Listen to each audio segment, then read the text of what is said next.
Hi there, and welcome to the MTG in Quarantine podcast. My name's MJ. It's great to have you with me here today to talk all things about Magic the Gathering, the greatest trading card game in the world. Before I start with today's episode, I'd like to give a quick shout out to my local game store, Guardian Games. You know, Core Set 2021 is right around the corner, and I already have a pre-ordered bundle at Guardian Games waiting for me when the set releases next Friday. So if you're thinking about cracking some booster packs of this amazing new set, or maybe Jumpstart, or anything else, Double Masters, Commander Masters, anything coming out the rest of this year, the new Zendikar set, definitely check first with your local game store to make sure that the money you spend stays in your local economy and helps benefit players just like you. You can find Guardian Games at ggportland.com. Today's episode is an introduction to the new What I Like About series. This is a segment series that focuses on specific topics about Commander, Magic the Gathering in general, and various Magic-related products, and what I specifically like about them. Today's episode is called What I Like About Chaos Cards, specifically two cards, Warp World and Scrambleverse. Now, if you've been playing a long time, you've probably come across these cards at one point or another. So here's how I'm going to define Chaos Card.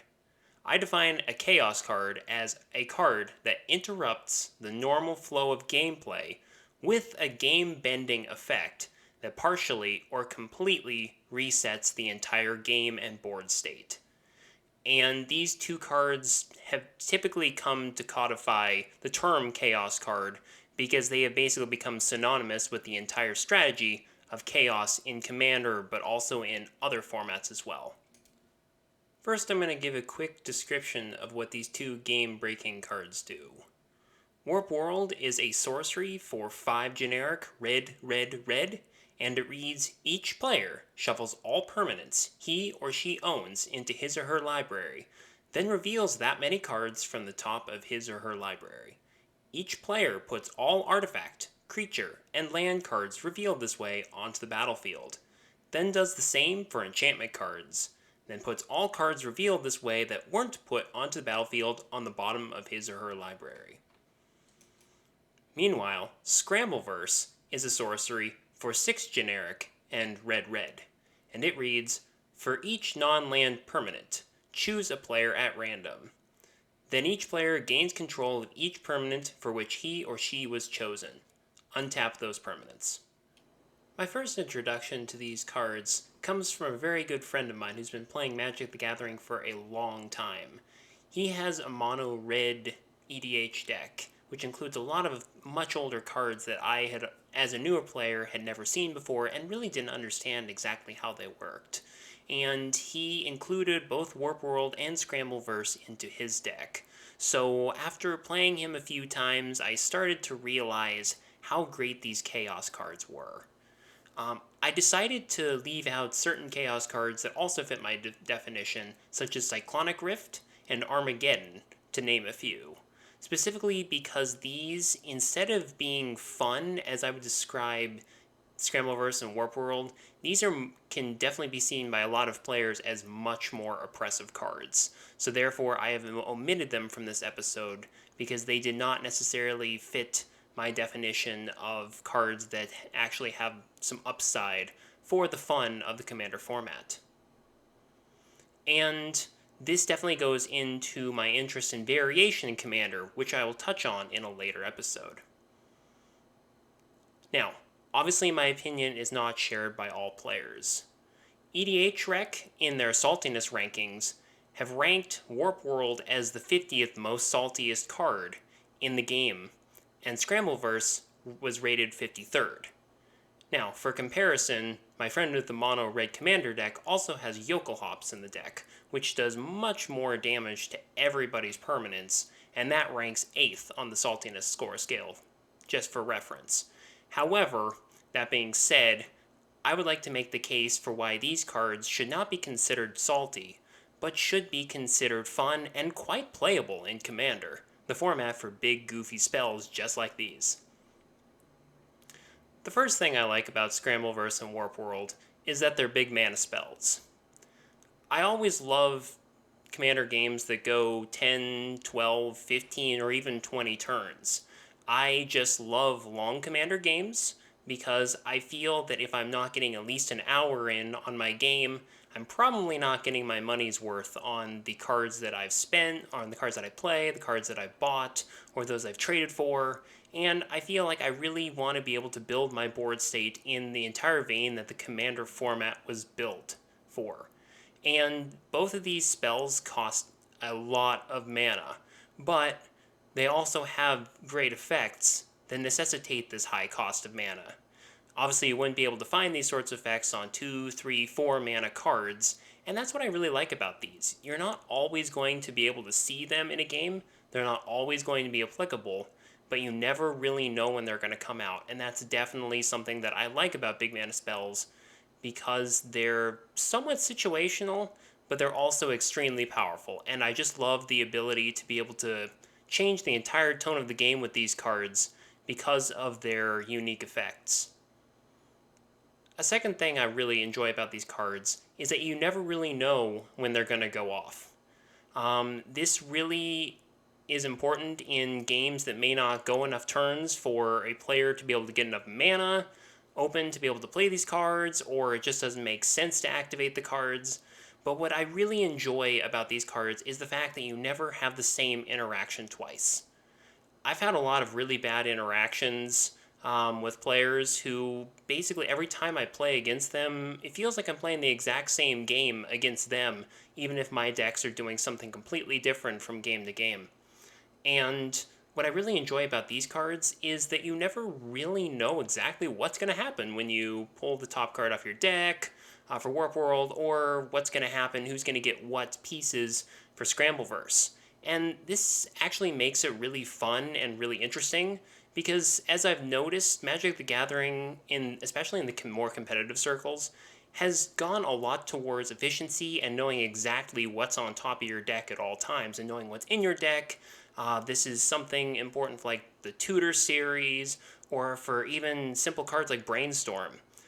A lot of players really like to know what's exactly is on top of their deck and love to manipulate their deck to be able to make sure that their draws are smooth and to make sure that they get the cards they hopefully can use to try to win the game as quickly as possible.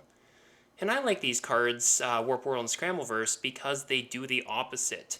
Instead of being certain, what they do is they do throw the game into a bit of chaos.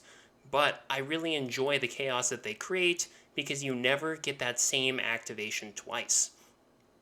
So against a player with a token deck, Scrambleverse could be extremely deadly because you could have 10 soldier tokens ready to attack another player, and all of a sudden you're left with 2.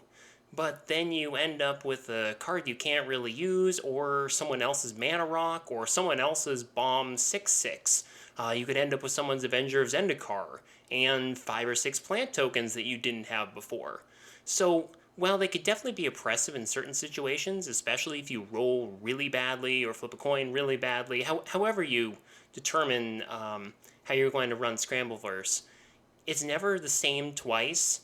And typically, I found in my experience that I really enjoy what happens every time this card is activated. Even if sometimes I get, kind of screwed over by what happens, I never really find myself getting all that angry because it's all random. You never quite know the next time you could potentially get everything on the board, and then you'd really enjoy it. So I just really enjoy the variation of those cards, and really just being able to switch up the game, and also just the amazing interactions you can get with cards which you never thought you were going to control because they were on opponent's field before this card was activated. And this leads into my third set. I've always found it kind of funny to see them played. Again, this goes back to the fact that a lot of players really don't like these cards. And so it's always really fun that even in Commander, where a lot of our format is defined by competitiveness or even just really strong synergistic strategies, it's always kind of funny to see someone come out with a Scrambleverse or Warp World just to mix things up, because not a lot of people play them, not a lot of people have the guts to play them. So every time I get to see a card like this, it really warms my heart. It's a whole lot better, in my opinion, than everyone who plays Expropriate or any of those other extra turn spells, or just a lot of spells that everyone seems to play in this format. And so when I get to see Scrambleverse and Warp World actually resolved and not countered, it's really fun because someone actually had the gumption to put this in their deck because there was some competitive fun reason for doing so. And that's definitely something that I appreciate as a fellow casual player. The fourth thing that I like about the Chaos cards, again, is they really typify what I feel the Commander format is all about. I originally got into the Commander format because I started getting really burned out on the competitiveness of the standard 60-card constructed Magic the Gathering scene.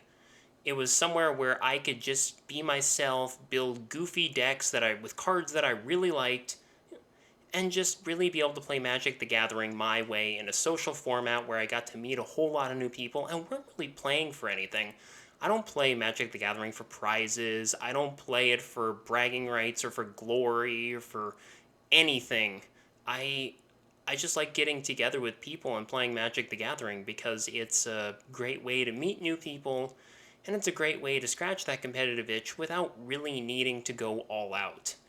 And that's really what Commander is meant to me, and I've come across a lot of players who this definitely does not apply to, and it's been kind of frustrating sometimes for me to try to be able to play in the same pod where I'm just trying to have a fun game and others have a different expectation. This again goes back to rule 0, and no matter how many times you talk about things with people, sometimes you're not always going to get the best interactions, and that's okay. But I really do enjoy the big goofy plays in Commander. That's how I build my decks. And I know they're not efficient, and they're definitely not for CEDH play for those players who really want to take this format to the max. But for players like myself who are just extremely casual, like playing decks 3 to 6 power level, we really enjoy those big mana spells and the long games that really just make for memorable moments with friends. And that's really what I get at Commander, those memorable moments that I'm going to remember the rest of the day, the rest of the week, even the rest of the year. And the last thing that I really, really enjoy about these cards specifically is that they give red, again, red, a weird advantage in resetting the game board without widespread board wipes. Again, red is the effect of serious unilateral damage. Again, there's things like Anger of the Gods, Blasphemous Act, and a lot of symmetrical effects that do a lot of damage to everything that hits the board. And what I really like about these cards is that the flavor-wise, they work so well with the impulsiveness that red has always been built around. It's always been a hallmark of red to have impulsive cards that do really strange things and kind of destroy synergy in some ways. But they're not quite board wipes. And that's really what I like about this. It kind of goes along in the vein of Chaos Warp.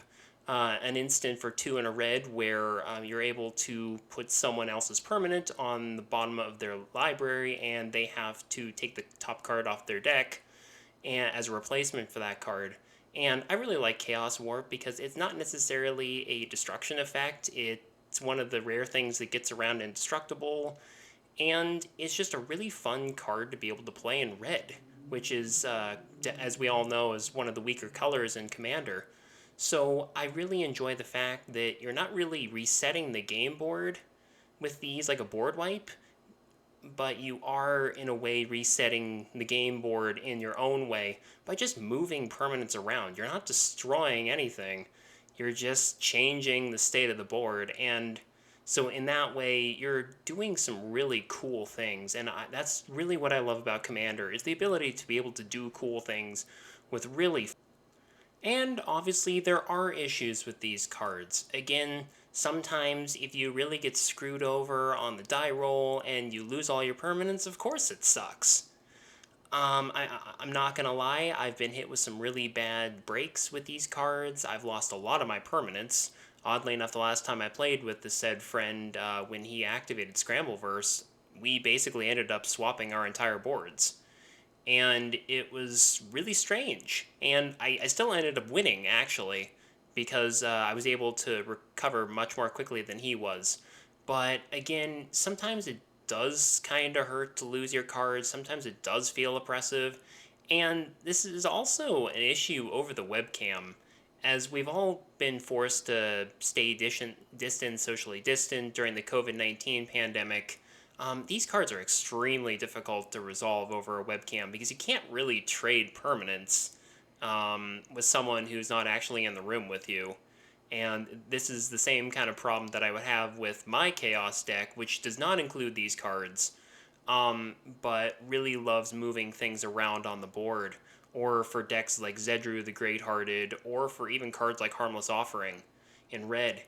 And these are really difficult to resolve over the webcams, which really sucks in its own way, but it's not impossible. And that's why I still enjoy playing them, is because you can find a way to do pretty much anything. Again, I don't have a million tokens at my disposal, so if I have to create, again, I'm going to use an example, an 8/8 Kraken token, which I currently do not own. I just use the back of another token and just put a dice counter on it. So, um, if these kinds of cards are difficult for playing over webcams, things can still be done to still make sure that you have a fun time and you can still resolve these cards without feeling like you have to take them out of your deck specifically because you can't trade cards with your opponents. So that about wraps things up for today. I hope you really enjoyed hearing about Scrambleverse and Warp World, two of the most infamous cards in the game, but also two of my personal favorites because of that same reason. If you liked what you've heard today, please visit me on Twitter at MTGinQuarantine, and also check out my YouTube channel and check out the other videos in my podcast, the MTG in Quarantine. So I hope you guys have a good one. My name's MJ. It was great to have you with me, and please tune again real